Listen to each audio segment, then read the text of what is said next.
Everyone, welcome back to software hub YouTube channel అండి. ఈ వీడియోలో నేను రియాక్ట్లో నేను ఆల్రెడీ సెర్చ్ బార్ అని ఒక కోడ్ రాశాను. ఓకే. సో ఆ సెర్చ్ బార్లో రాసిన కోడ్ని గిట్లో పుష్ చేయాలన్నమాట. ఓకే. సో ఇక నేను ఇది టెస్ట్ చేస్తే సాయి అది ఫిల్టర్ అవుతుంది చూసారా. సో ఇది ఒక రియాక్ట్లో ఎగ్జాంపుల్స్ చేసి పెట్టాను, మీకు కావాలంటే ఒకసారి వీడియో చూడండి. బట్ ఇప్పుడు ఈ వీడియోలో గిట్ గురించి చెప్తున్నాను. ఏంటంటే ఇది నా ప్రాజెక్ట్లో చేసిన టాస్క్ అనుకోండి. దీన్ని నేను గిట్లోకి పుష్ చేయాలి. యాక్చువల్‌గా ఏంటంటే గిట్‌లో నాకు ఫ్రెష్ రెపో ఒకటి క్రియేట్ చేసుకున్నాను. రెపో అంటే రిపాజిటరీ అని. ఓకే. సో ఇందులో మాస్టర్ బ్రాంచ్ కూడా లేదు. సో మరి ఇలాంటి కేసెస్‌లో మనం ఏం చేయాలి? ఓకే. సో ఫస్ట్ ఇనిషియలైజేషన్ చేసుకోండి. మన ఫైల్స్ యాడ్ చేసి, కమిట్ చేసి, మళ్ళీ ఆన్ టాప్ ఆఫ్ ఇట్ మనం ఏమన్నా బ్రాంచెస్ క్రియేట్ చేసి అవి చేసుకోవచ్చనమాట. సో ఫస్ట్ ఆఫ్ ఆల్ ఇప్పుడు మనకి ఫస్ట్ టైమ్ కాబట్టి కమిట్ ఒకసారి క్లియర్‌గా మొత్తం అంతా ఎలా చేయాలి అంటే చూద్దాం ఈ వీడియోలో. సో మనం వీడియోలోకి వెళ్ళే ముందు small request, please do subscribe my channel and support మీ. ఓకే. Thank you. సో నేను ఆల్రెడీ కోడ్ దగ్గర ఓపెన్ చేసి పెట్టాను. నాకు ఇందులో నోడ్ మాడ్యూల్స్ నేను ఎప్పుడైతే get NGX NPX create react app అని అన్నానో నాకు అన్ని ఫైల్స్ వచ్చేసినాయి. సో ఇప్పుడు నాకేంటంటే ఇక్కడ ఆల్రెడీ నేను బ్రాంచ్ రిపోజిటరీ క్రియేట్ చేసి పెట్టాను సెర్చ్ బార్ టాస్క్ అని. సో ఇప్పుడు అది నేను తెచ్చుకోవాలి అంటే గనక వీడిక్కడ క్లియర్‌గా స్టెప్స్ ఇచ్చాడు చూడండి. Let's follow the steps. First ఏంటంటే గిట్ ఇనిట్. సో గిట్‌ని ఇనిషియలైజ్ చేశా. రీడ్‌మీ ఫైల్ కావాలంటే యాడ్ చేయమన్నాడు. నాకు ఆల్రెడీ రీడ్‌మీ ఫైల్ ఉంది. ఎందుకంటే మన దాంట్లో చేంజెస్ ఉన్నాయి కాబట్టి. సో బట్ ఏంటంటే గిట్ స్టేటస్‌లో చూస్తే కనుక నాకు అన్ని కొత్త ఫైల్సే. నేను యాడ్ చేసినవే కదా అన్నీను. ఓకే.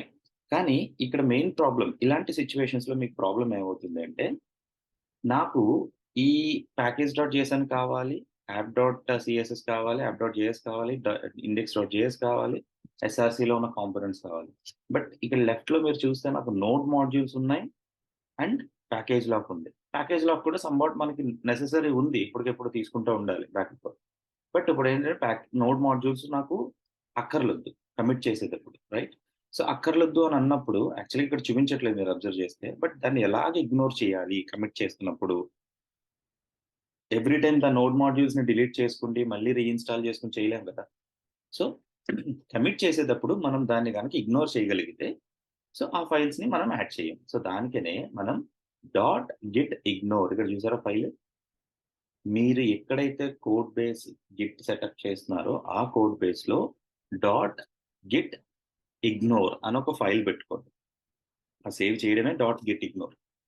సేవ్ చేసిన తర్వాత ఓపెన్ చేసి మీకు ఇలా ఏ ఫైల్స్, ఏ ఫోల్డర్స్ మీకు వద్దో అవి స్లాష్ పెట్టి ఆ పాత్ మెన్షన్ చేయండి. నాకు డాట్ పీఎన్‌పీ ఫైల్స్ అక్కర్లేదు అన్నాడు ఇక్కడ. నోడ్ మాడ్యూల్స్ నాకు వద్దు. ఇప్పుడు ఇది గనక నేను ఇక్కడ తీసేసాను అనుకోండి. లెట్స్ ఎన్ ఎగ్జాంపుల్ సేవ్ చేస్తాను. ఫస్ట్ ఆఫ్ ఆల్ మీరు ఒకసారి గిట్ స్టేటస్ చూడండి. ఇప్పుడు మీకు నోడ్ మాడ్యూల్స్ కూడా కనబడుతుంది చూడండి. బట్ మనకి నోడ్ మాడ్యూల్స్ అక్కర్లేదు. వద్దు కాబట్టి ఆ గిట్ ఇగ్నోర్ అన్న దాంట్లో ఆ ఫైల్‌ని మనం యాడ్ చేసుకుంటాం. ఇప్పుడు సపోజ్ నాకు ఎస్ఆర్‌సీయే వద్దు.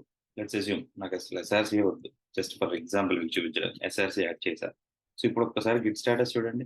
నాకు ఎస్ఆర్‌సీ ఫైల్ కనబడట్లేదు. అందులో ఉన్న ఫైల్స్ కనబడుతున్నాయి మళ్ళీ. App dot CSS, app dot JS, app dot అందులో ఉన్న ఫైల్స్ కూడా నాకు వద్దంటే I think dot star let me see తీసుకోలేదు. స్టార్ కాదు. ఇక్కడ వేరే ఆప్షన్ ఏదో ఉంటుంది. అంటే ఈచ్ అండ్ ఎవ్రీ ఫైల్ మనం మెన్షన్ చేయాల్సి వస్తదనమాట. ఓకే. సో ఇది కూడా నాకు కావాలి కాబట్టి నేను బ్యాక్ వచ్చేసాను. నాకు గిట్ నోడ్ మాడ్యూల్స్ ఒక్కటే అక్కర్లేదు. దాన్ని వదిలేసాను. Okay. So next readme file add చేయమన్నాడు. బట్ ఆల్రెడీ నాకు కావాల్సిన మోడిఫై అయిన ఫైల్స్ ఉన్నాయి కాబట్టి ఇది తీసుకుంటున్నా. Git commit my first commit. Okay. My first commit అంటే మీకు ఈ కమాండ్స్ తెలుసు ఆల్రెడీ. ఓకే. కొత్తగా చేయడం ఎందుకు? ఈ కమాండ్స్ గిట్ కమిట్ -m అంటే మెసేజ్‌లో నేనేం చేస్తున్నానంటే search bar functionality code. Okay. అంతే. ఎంటర్. కమిట్ చేశాను. సో కమిట్ కన్నా ముందు ఐ నీడ్ టు యాడ్ చేయాలి ఫస్ట్. సో నాకు ఈ అన్ని ఫైల్స్ కావాలి. సో కాబట్టి గిట్ యాడ్ ఇండివిడ్యువల్ ఫైల్ అయితే src/components ఇలా పెడతారు. లేదు ఈ అన్ని ఫైల్స్ నాకు కావాలి సాయి అంటే గనుక సింపుల్‌గా డాట్ యాడ్ చేయండి. Dot enter. యాడ్ అయిపోయినాయి.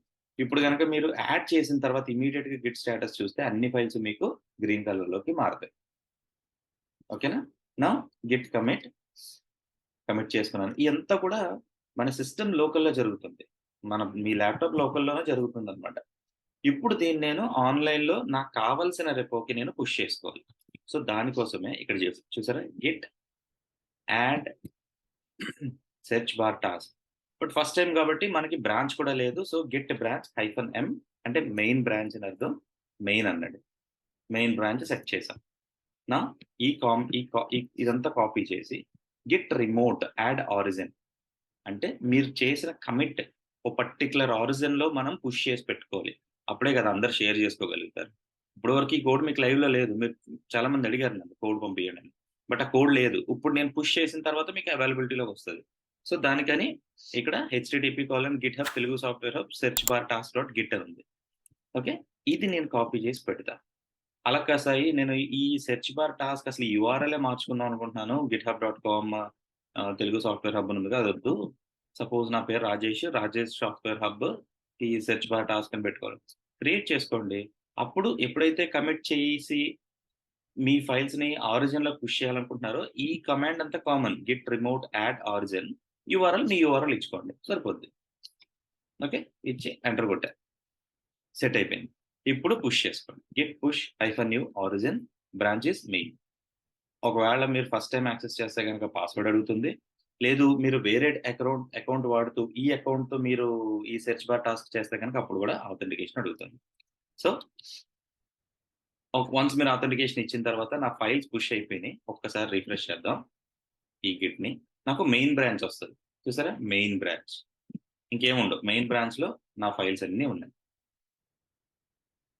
మీకు కావాల్సిన ఎస్ఆర్‌సి ఫైల్ మీరిప్పుడు ఈ కోడ్‌ని ఏం చేస్తారు? డౌన్‌లోడ్ చేసుకోండి. ఎన్‌పీఎం ఇన్‌స్టాల్ చేసి ఎన్‌పీఎం రన్ కొట్టండి రన్ అయిపోతుంది. ఎందుకంటే ఇది ఫ్రంట్ ఎండ్ కోడే కాబట్టి మొత్తం అంతా. ఓకేనా? మీకు అర్థమైందా? ఏం లేదు. ఫస్ట్ ఆఫ్ ఆల్ మనం ఏం చేసామంటే ఇందులో మనం తెలుసుకున్నవి గిట్ ఇగ్నోర్. గిట్ ఇగ్నోర్ అన్నప్పుడు మీకు ఏమేం ఫైల్స్, ఏమేం ఫోల్డర్స్ మీకు వద్దనుకుంటున్నారో అవన్నీ కూడా మీరు గిట్ ఇగ్నోర్‌లో పెట్టుకుంటే అంటే డాట్ గిట్ ఇగ్నోర్ అని ఒక ఫైల్ క్రియేట్ చేసి ఆ ఫైల్‌లో మీరు పెట్టుకుంటే గనక ఆ ఫైల్‌లో ఉన్న మెన్షన్ చేసిన ఫైల్స్ గాని, లేకపోతే ఫోల్డర్స్ గాని అది గిట్ కమిట్‌లోకి యాక్సెప్ట్ చేయనివ్వదు. తీసుకోదు. ఇగ్నోర్ చేస్తుంది. ఓకే. నెక్స్ట్ థింగ్ ఇంకొకటి మనం ఏం నేర్చుకున్నామంటే గిట్ ప్రాసెస్ అంతా తెలిసి గిట్ పుష్ చేస్తున్నప్పుడు ఏ ఆరిజిన్ పుష్ చేయాలి అన్నప్పుడు గిట్ రిమోట్ యాడ్ అని చెప్పి మీకు కావాల్సిన ఆరిజిన్ ఇచ్చుకుంటే మీరు పుష్ చేసుకోవచ్చు. ఓకేనా? Hope you like this video అండి. Please do subscribe my channel. Thank you అండి.